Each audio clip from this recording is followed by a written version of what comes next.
वज़ीर-ए-आज़म शहबाज शरीफ की रियाज में सऊदी वली-ए-अहद शहजादा मोहम्मद बिन सलमान से मुलाकात में army chief general Asim Munir भी मौजूद थे। दोनों रहनुमाओं की मुलाकात में दो तरफा ताल्लुकात, बाहमी उमूर पर तबादला ख्याल किया गया। पाकिस्तान और सऊदी अरब के दरमियान सरमायाकारी और तिजारती उमूर पर भी गुफ्तगू। शहबाज शरीफ और शहजादा मोहम्मद बिन सलमान ने मशरिक़ वस्ता समेत फ़लस्तीन की सूरत हाल, इलाकाई और बैनुल-अक़वामी उमूर पर भी बातचीत की। पाकिस्तान और सऊदी अरब के दरमियान फौजी ताउन को फ़रोग़ देने के हवाले से भी तबादला ख्याल किया गया। कबल अज़ीज़ वज़ीर-ए-आज़म के सऊदी अरब पहुँचने पर मक्का के नायब गवर्नर शहजादा सऊद ने वज़ीर-ए-आज़म का इस्तकबाल किया। वफ़द में army chief general Asim Munir, नायब वज़ीर-ए-आज़म इसहाक़ डार, वज़ीर आला मरियम नवाज़ और वफाकी वज़रा शामिल हैं।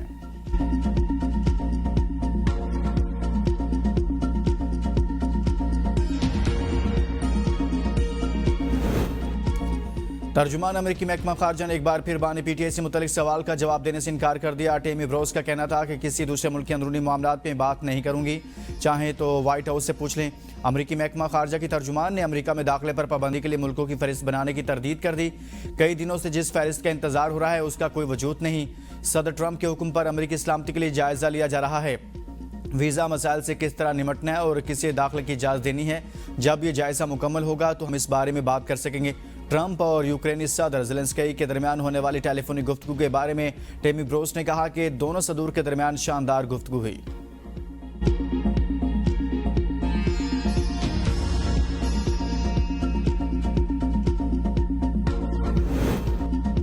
खैबर पख्तूनख्वा में किसी सूरत ऑपरेशन की इजाज़त नहीं देंगे। अली अमीन गंडापुर का वाज़ेह ऐलान, कहा इंटेलिजेंस बेस्ड ऑपरेशन चलते रहते हैं लेकिन ऑपरेशन का फ़ायदा नहीं, नुकसान ही होना है। अवाम का अपने इदारों और हुकूमतों से एतमाद उठ चुका। जिन गलत पॉलिसियों की वजह से अवाम का एतमाद ख़त्म हुआ, अब इन गलत पॉलिसियों पर नज़रसानी करके अवाम का एतमाद बहाल करें।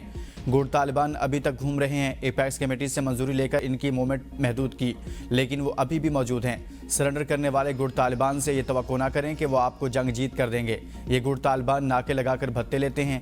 बानी पीटीआई की रहाई के लिए राब्ते जारी हैं। सिर्फ एतमाद का फुकदान है। जिस दिन दोनों तरफ से एतमाद बहाल हो गया, सब ठीक हो जाएगा। फ़ौज पर जब तनकीद होती है मुझे दुख होता है। किसी का फ़ौज से मिलना क्या गद्दारी है। 9 मई को कुछ लोगों ने पार्टी पॉलिसी की खिलाफ वर्जी की। अस्करी तनसीबात पर तोड़फोड़ पार्टी पॉलिसी नहीं थी, इसकी मजम्मत करता हूँ। फैसल बोडा जैसे नामाकूल लोगों को मीटिंग में नहीं बुलाना चाहिए।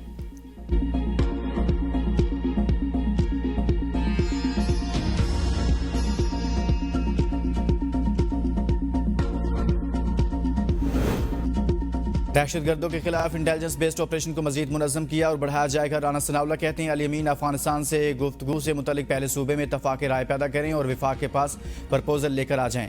कौमी इस्लामती पार्लिमानी कमेटी इजलास में तमाम सूबों की नुमाइंदगी थी। खैबर पख्तूनख्वा और बलूचिस्तान के नुमाइंदे भी इजलास में शरीक थे।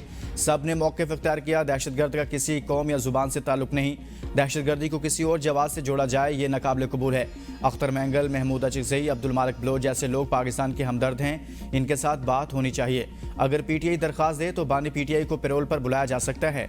मैं वज़ीर-ए-आज़म को बानी पीटीआई को पैरोल पर बुलाने का मशवरा दूंगा। कौमी इत्तफाक़ राय के लिए इसमें कोई मज़ायका नहीं।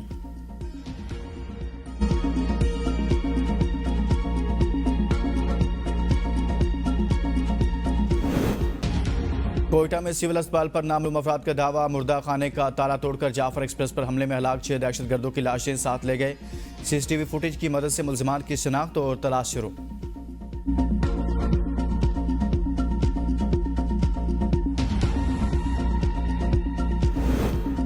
सदर मुमलिकत आसिफ अली जरदारी की ज़ेर सदारत अमन-ओ-अमान की सूरत हाल पर कोयटा में अहम इजलास। Chairman Peoples Party Bilawal Bhutto Zardari की खसूसी शिरकत। वज़ीर आला बलूचिस्तान मीर सरफराज बूटी ने सूबे में अमन-ओ-अमान की सूरत हाल पर ब्रीफिंग दी। इजलास से खिताब में सदर मुमलिकत ने कहा, दहशतगर्द कौम को तकसीम करना चाह रहे हैं, इन्हें हर कीमत पर शिकस्त देंगे। बलूचिस्तान दिल के करीब है। सूबे की तरक्की और पायदार अमन चाहते हैं। बलूचिस्तान के हर बच्चे को स्कूल में देखना चाहते हैं। रियासत ने कायम रहना है। दहशतगर्दी के खिलाफ जंग जीतनी है। इंसदादी दहशतगर्दी विंग को जदीद असलहा फराहम करेंगे।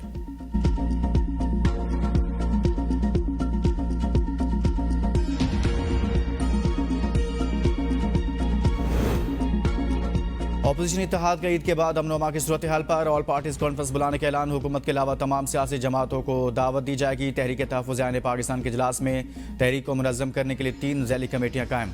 राब्ता कमेटी की सरबराही असद कैसर के सपुर्द सियासी सरगर्मियों और राब्तों की कमेटी हामिद रज़ा की ज़ेर निगरानी काम करेगी। ऑल पार्टीज कॉन्फ्रेंस कमेटी की सरबराही लतीफ़ खोसा को दी गई।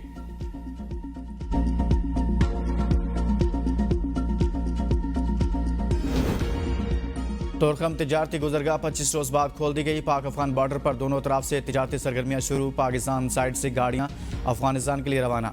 25 दिन तक दोनों ममालिक के मबैन आमदोरफ्त और तिजारत का सिलसिला बंद रहा। दोनों ममालिक को योमिया $3 मिलियन का नुकसान हुआ। सैकड़ों की तादाद में मालबरदार गाड़ियां कई हफ्तों से खड़ी रहीं। ताजिर बरादरी ने सरहद खोलने का खैर मकदम किया। तुर्कम सरहद पैदल आमदोरफ्त के लिए 2 रोज बाद खोली जाएगी।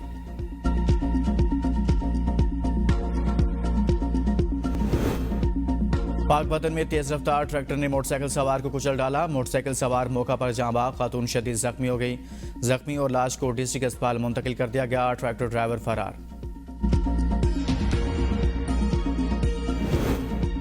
जमीयत उलमा इस्लाम के रहनुमा हाफिज हुसैन अहमद इंतकाल कर गए। हाफिज हुसैन अहमद तवील अरसे से गुर्दों के आर्जा में मुब्तला थे। उन्होंने बताया कि हाफिज हुसैन अहमद की तदफीन आज होगी। जमीयत उलमा इस्लाम के सरबराह मौलाना Fazlur Rehman, chairman Peoples Party Bilawal Bhutto, वफाकी वज़ीर दाखिला मोहसिन नकवी ने सीनियर सियासतदान हाफिज हुसैन अहमद की वफ़ात पर इजहार अफसोस किया। मौलाना फजलुर रहमान ने कहा, हाफिज हुसैन अहमद की वफ़ात से हसीन यादों का एक बाब ख़त्म हो गया।